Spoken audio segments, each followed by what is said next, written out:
Welcome back. We took a break, but the panelists here didn't take a break. They've been having a chat here. I wish we could put some of these on air. You'd be surprised, the things that we hear. So we're still with the counsel here, Advocate of the High Court, Steve Ogola. We have Mheshimiwa Martha Wangari and Fred Okango from Third Way Alliance and Rosa Buyu from Kisumu County. And it's time that I want us now to discuss about what is just about to happen to the IEBC. We are just 15 months to the election and the process of recruiting 4 commissioners of some seats that have been vacant since the first one in October 2017 and then 3 others in April 2018. Now the president has declared the vacancies. Let's take a look at the process of recruiting.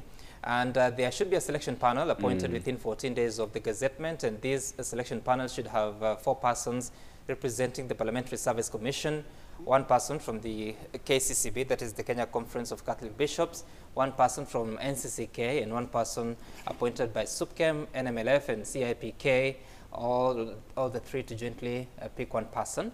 Then the 11-member selection panel should also have 1 person from the Evangelical Alliances of Kenya, 1 person from the Hindu Council of Kenya, and 1 person from the National Council for Persons with Disability. And once they are appointed, then they have to look to advertise and look for applications. The qualifications to be a commissioner, this is what you need. You need a university degree, proven experience in electoral matters, management, finance, governance. Something else that you may require to be a commissioner is that you need to have proven experience in public administration, law, and also meet Chapter 6 requirements of the Constitution on integrity. Other issues to look at is the process now. The 14th of April, that's when the president gazetted the vacancies. Like I said, after 3 years, 14 days is what is given to the president to appoint a selection panel. You've seen what it will comprise of, the 11 institutions, or rather the 11 persons from different institutions. Then once appointed, they have 7 days to invite applications for qualified applicants to express their interest. Then the panel will shortlist from the applicants and interview the candidates. Of course, no timelines have been given on that. Then the panel is to recommend names. The law says that for 6 commissioners, they would recommend 9 names, but now we have 4 commissioners. I don't know how many names should be recommended to the president. Then the president will nominate 4 commissioners who are to be taken, or the names to be submitted to Parliament for vetting and approval. And once that has been done, then the president will appoint the names within 7 days of approval by the National Assembly. But the Krugler report of 2009 advised that ideally a fully composed commission should be in office for 2 years prior to the conduct of general or presidential elections. We are just 15 months. That's like 1 year, 3 months to the election. And this is when we're starting the process.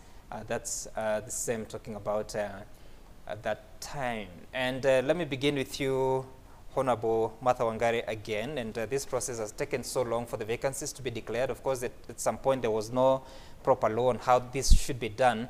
But I think it was in October last year. That's when the law was signed, or rather the bill was signed into law and gave this opportunity for IEBC commissioners to be recruited.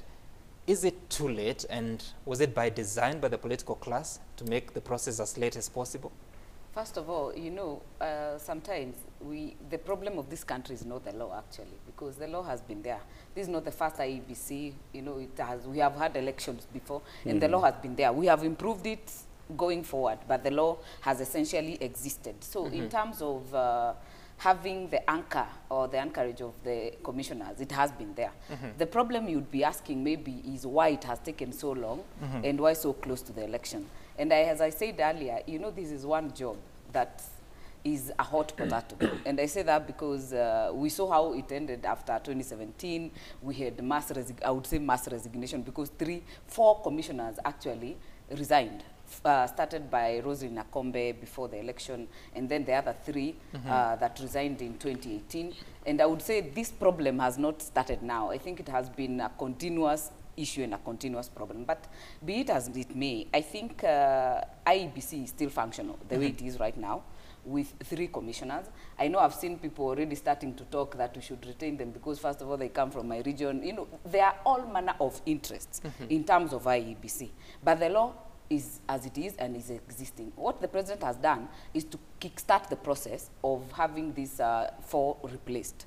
As to why it has taken that long, I wouldn't talk for the president, but it is here with us and it is within time because there's an election, maybe but you've been a political leader, a general election upcoming, but it has not stopped by-elections from happening. Right. By the way, I don't think there's any commission that has had many by-elections to deal with as this one since we got to election. And even now, they're existing ones, Kiamba, Juja, some in MCA's positions, senator positions, they did Machakos, even as they are. The reason I'm asking this is because, yes, Honorable Wangari, if you recall the picking of the current commission, it was a negotiation to have the Isaka-san team leave early. It was a negotiation. Then for the Chebukati team, they came in January of 2017, at a time that a lot of procurement, a lot of processes for the election had been done. Theirs was just the home stretch. Again, we fall to the same hands of a commission that will come in, commissioners who are not very experienced to deal with election matters? I beg to differ, because, you know, experience, Sam. First of all, don't forget, even with the commissions, we have an existing and a functional secretariat that is going on. Otherwise, we would have had issues with the elections that we've had. And in fact, what I think this will do, for me, it has brought a conversation. Do we need to have staggered, what you're talking about, the institutional memory you're talking about, do we have to have, have we gotten to a point where we can have staggered commissioners? And I say that because the 4 that will come up now, I think the time for getting the panel expires, I think, tomorrow. So the process kick-started, first of all, by having the money put in the budget. That was the 84 million that was put all way back in February for this process. So what has now happened is that 4 will come in, find 3 that are already existing. These 3, their mandate expires in 2 years, say. Let's say in 2 years. These 4 that have come in will have 6 years. So I think this conversation is maybe, to us, the parliamentarians, it's time that now we amend this IEBC Act to have staggered commissioners. Okay. Let these 3 exit in 2 years. We still have 4 that are continuing up to the other election. Then 3 will join. That way we'll have every time an institutional memory from one point to another. Okay. But in terms of the process, I think the president has the rights to do it whenever he wanted to, because there's no timeline to do that. But the law is there and is existing. Honorable Wangari, the law that I read talks about 14 days upon the gazettement is the time that the president has to appoint a selection panel. But they have time to give the names. Yes. So, Wakili, what dangers do you stand? Because you've been here, you've observed several elections, and you've seen what it does when you bring in commissioners very late in the day. I think now I'm going to have to get protection from the law, because protection from the law, because Honorable Martha Wangari and Honorable Arosa Buyu, again, are going to be on their defense protecting the president. So I'm going to read the law. I have said severally that the president is at fault and the president is violating the law by failing to kickstart the process for replacement of the IEBC commissioners that resigned. If you look at the resignation of Rosalina Kombe, the law says that the president cannot kickstart the process during the pendency of an election. But the other 3 commissioners resigned after the election. You said that there was no law. And you started by reading part of the law that gazettement. Let me read for you the full law. Yeah? If you look at section 7A of the IEBC Act, on the vacancy in the office of chairperson and members, it says that when that vacancy occurs, the section 7A, subsection 2, reads as follows: the president shall publish a notice of a vacancy in the Gazette within 7 days of the occurrence of that vacancy. Sam, I can tell you in all honesty, I don't have to mislead the public. This section 7A has been in existence for the last 3 years. But the challenge, Wakili, is... No, hold on. Don't look at the challenge. Look at the violation and the impunity advanced by the president. It's okay. Let me just phrase it. Allow me to say, if you don't allow me to say this... Just a moment, Wakili, so that you respond in whole. The challenge has been, yes, he could gazette, but there was no process of picking a selection panel for a subsequent commission. I published an article here, which I was going to give you the title, why the president is at fault and the looming danger. Here's the thing. This provision, section 7A, and the first schedule to the IEBC Act provides that it shall be read with necessary modification when you are empaneling the selection panel. There was some controversy, and remember during Duale's time, he was alleging that there was some gap on who should be in the selection panel, because the selection panel, remember the Orengo Kiraitu Joint Committee, that brought in this commission. There were some that argued that that selection panel, its term had already expired and it couldn't sit afresh. But that reading was misguided, but it was motivated by the political intrigues. The point is this, and this is the point established in the law. If you look at Section 7A, subsection 2 of the IEBC Act, it requires the president to kickstart the process of replacement of commissioners who resign within 7 days. The president failed to do so. We must first of all recognize and accept that before we move forward, because that recognition now means the intention for reconstitution of IEBC is because you want a complete commission to deliver the referendum. I have no problem with reconstituting IEBC as long as you're not kicking out the existing commissioners, because the existing commissioners have a protected term limit. The delay has been there. It has not been accepted. It has not been apologized for. It has not been accounted for, again, because of impunity. It's fine. It's our country. That's how we work. Where we are right now, we expect that these new commissioners, if you're going to replace 4 commissioners, you will send the president at least 8 names. Why 8? So that if you look at the law, because if you're going to, the president can appoint the chairperson, for instance, because there's no specific threshold there. For the appointment of the chairperson, you send 3 names. So if you follow that format, and this law says, work with the necessary modifications. We want as many names as possible given the president so that he can select from those people, and we expect that the president will select people who have ranked higher in terms of performance. You get? Be it as it may, the idea of replacing these resigned commissioners, it's nonetheless a welcome relief, because the commission has been hamstrung in a very particular way. You know, the reason why the quorum in that commission is 4 is because you have a full commission at 7, then now it can function at an optimum. We have not interrogated the abrupt decision. Now it seems abrupt, yeah? You are calling it a delay. Me, I'm calling it an abrupt decision by the president to gazette the vacancy. Okay. But therein lies a problem. All right, Wakili, I'm not certain whether for picking a chairman you sent 2 names or 3. You said 3. I thought it's 2, but all the same we can clarify that. But Honorable Buyu, there was a report yesterday in the papers that ODM wants the Chebukati team out. And there has been contestation about the existing commission. Is it the desire of your party to have Chebukati and the 2 commissioners out of office before 2022 election? I think given the experience that we had in 2017, and this, I go back to him, ideally, and given the mass registration, resignations that we had within IEBC, ideally, it would have been good to have a new commission, a totally new commission. But guess what? I'm saying ideally, and nothing is ideal here. The fact that we already have these 3 people working shows that we are actually within Kriegler's recommendation, in the sense that these 3 have been working for longer than 2 years, okay?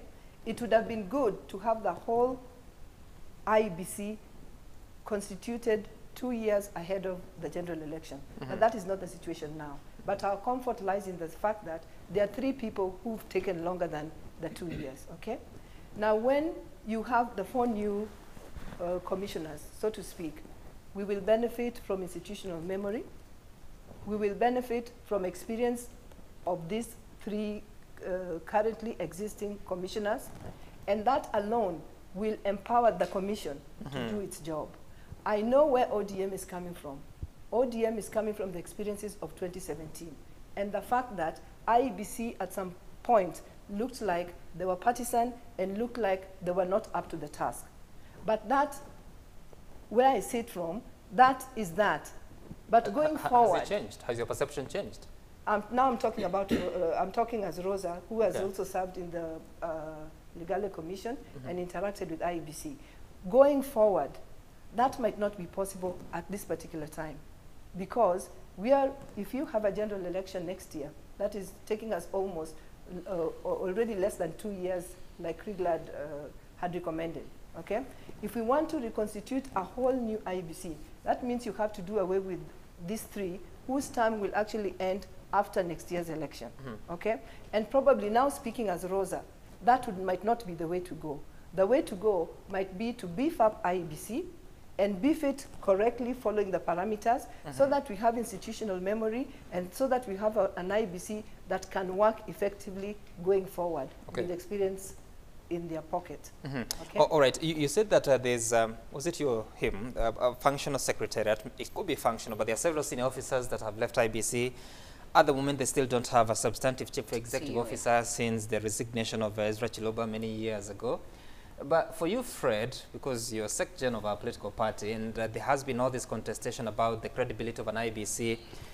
In fact, in 2017, people thought the problem was the Electoral Commission. And then after the election, everyone seemed to have taken a backseat and gone on with their life.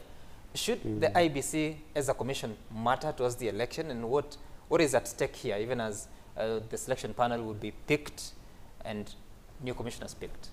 Thank you. First of all, I think we are very interested in this selection panel. We are very interested in the commissioners. We are very interested in the commission as a whole, as political parties.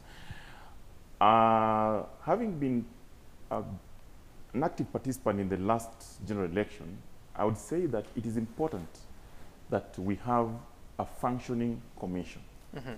But as you look at it currently, there's nothing wrong with the composition of the IEBC.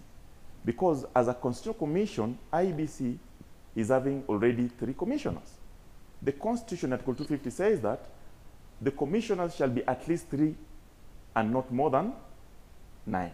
So to that extent, we can temporarily say that they are constituted properly. Number 2, the IEBC Commission have done a very good job so far. Remember, there are only 3 commissioners, but they have managed to do by-elections that have been highly contested, and the outcomes have been accepted by the players.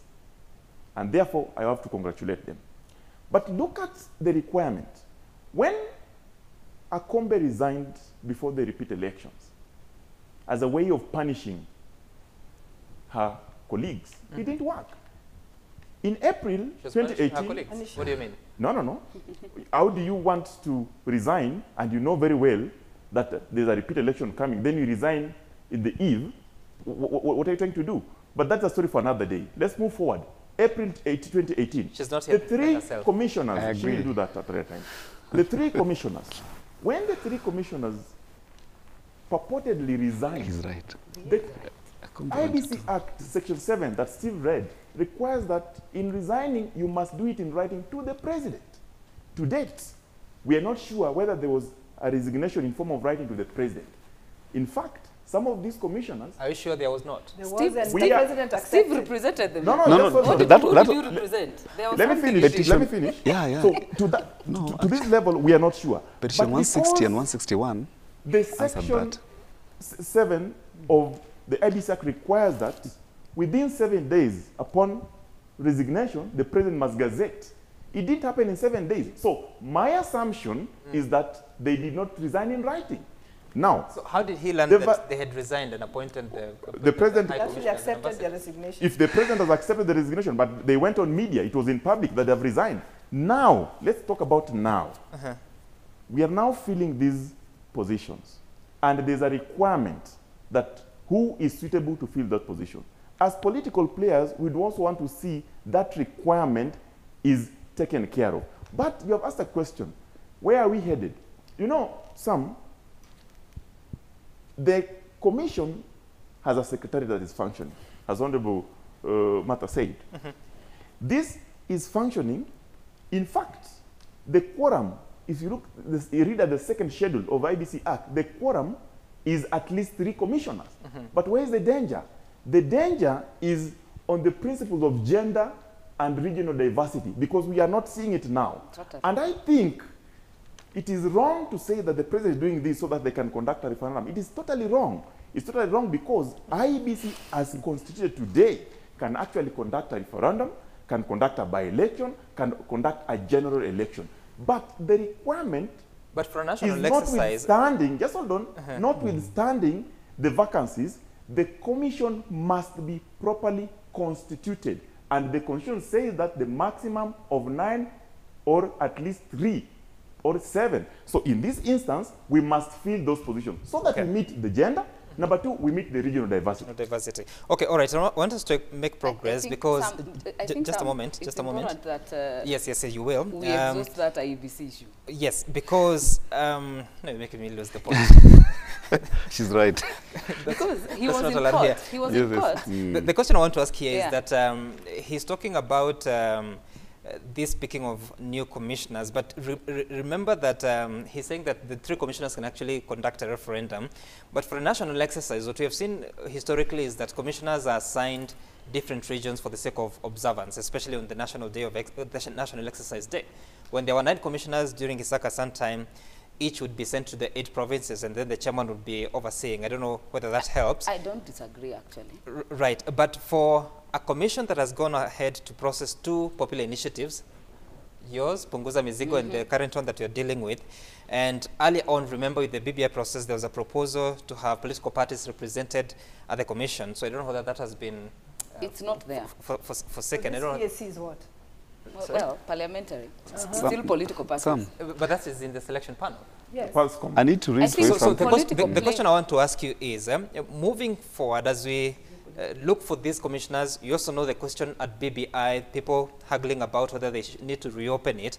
How does IEBC deal with all this at such a time, and how do we even process the BBI-sponsored constitutional amendment? I think yes, I'm going to answer that, but permit me just 30 seconds to clarify something. There's been petition number 160 and 161 of 2018, the twin petitions fronted by Okiya Mtata, and he's done an excellent job in that litigation where the High Court already clarified questions about settled the question about resignation of the 3 commissioners. But there's a paragraph here, just 3 lines here. I need to read from Justice Okwany. If you look at this petition, petition number 212 of 2018, Isaiah Biwott Kagwony versus IEBC, Justice Okwany said as follows, in terms of what is relevant for replacement of commissioners that have resigned, he said that from the above provision and the provision that the judge is referring to is section 5.4 of the IEBC Act that allows the Act to be read with necessary modifications. The judge says, from the above provision, one can say that the Act contemplated that vacancies could occur due to resignations and gave clear provisions on what action ought to be taken by the appointing authority and to facilitate the recruitment of commissioners. This is 2018, Sam. But then let me tell you, I have no problem. How Kenyans want to take this, it's fine. I'm just advising based on the reading of the law and what courts are saying. The settled position is this. The president failed in his constitutional and legal duty to gazette the vacancies on time. Be it as it may, we expect that now that these vacancies has been gazetted and the selection panel is going to be reconstituted, we expect that the appointment of the 3 commissioners, the 4 commissioners that are incoming, will comply with the law, and we expect that the remaining 3, the other 2 commissioners and the chairperson will serve their term to completion. The idea behind serving their term to completion is because they enjoy protected tenure. It's not that there's no time to replace them. Nobody has found IEBC chairman Chebukati and Professor Gulie and Commissioner Molu of any misconduct that could warrant their removal. So if they continue to serve some, they do so because they have a protected mandate, not because there's no time to remove them. I think if we understand that, then we move forward in a known-way. All right. Yes. Councillor Gole, we have just 3 minutes and have to distribute it among the 3 on this side. It's so fine. first, actually, I just no, on the question of BBI, because we were expecting that you'd have details of what the joint sitting of the 2 JLACs did yesterday, but there is a story, I believe, on the front page of the Standard, fear of parallel BBI reports as teams split down the middle. What should we do? Because there are those that feel that we need to reopen the document, yet it's a popular initiative, maybe it's not allowed, a process that has gone through the county assemblies. What needs to happen, and how do we fix this before the election? First of all, I don't want to talk for the 2 committees, and I know I've also seen a story in the newspapers that Baba has called his troops because some of the discontent that has been coming is actually being advocated by his lieutenant. So I'm hoping that the political process will go parallel with parliamentary process. And I think the most important is to wait for the report. I know JLAC, they have actually retreated to actually come with a report. But my reading, and I say this with all honesty and with all due respect to lawyers, and as you can hear, they read the law the way they would like them. You know, they will like it, and they say you can read with modification. And that is exactly where our problem is. But more importantly, is that at the end of the day, when I read the Constitution, it does not give an express authority for Parliament to actually open it up, being a popular initiative. Exactly. Okay. So it is, we are, I would say, a conveyor belt. It has to go to a referendum. For That's one, correct. because it touches on the issue of judiciary, it touches on the issue of the Bill of Rights. All right. So it directly goes to a referendum. True, true. And Okay. Yeah. Honorable Rosa, The way I read it. Parliament Correct. is 40 not- seconds. That's correct. Parliament is not a conveyor belt in the No, sense it is, that it is. Parliament can choose to vote yes or vote no. It doesn't Right. matter. It So still goes we to are not a referendum. conveyor belt, okay? But what happens to the concerns? No, already just being wait. developed? So It at still least goes we to You're right. referendum. Yeah, yeah. at least we have an opportunity to let our views be known. You vote yes or you vote no. Yes. But I want to say this. This is a popular initiative. Parliament cannot decide that they want to open it up and change Okay. whatever had been voted for by the public, had been, signatures had been appended by the public, and for whatever had been voted for by the county assemblies. This, Okay. I'm not a lawyer, but I'm just thinking as Rosa, and an intelligent Rosa at that. Okay. There is no, because once you open it and you change whatever you want to change, that means this is not the same thing that the county assemblies had voted for. So you are taking Yeah. the project right back. All right. And if Parliament or members of Parliament or those individuals wanted to have a different thing, we've had such a long time All right. with this draft bill or with this bill. The 70 constituencies that is now in contention has been in this all along. There's been opportunity for people to talk and discuss. How come, and this is where I read some mischief, how come you've waited this long, watched the process go this far, and then all of a sudden you realize that it is wrong, and it is wrong, but now is when you realize and you want to put up the question that why are the 70 constituencies distributed? All Why right. now? So what do you do with the Yeah. concerns? The BBI constitutional amendment process is a popular initiative. The propositions came from the people, and that's why it's called a popular initiative. It has undergone 3 first stages of public participation that involve the people.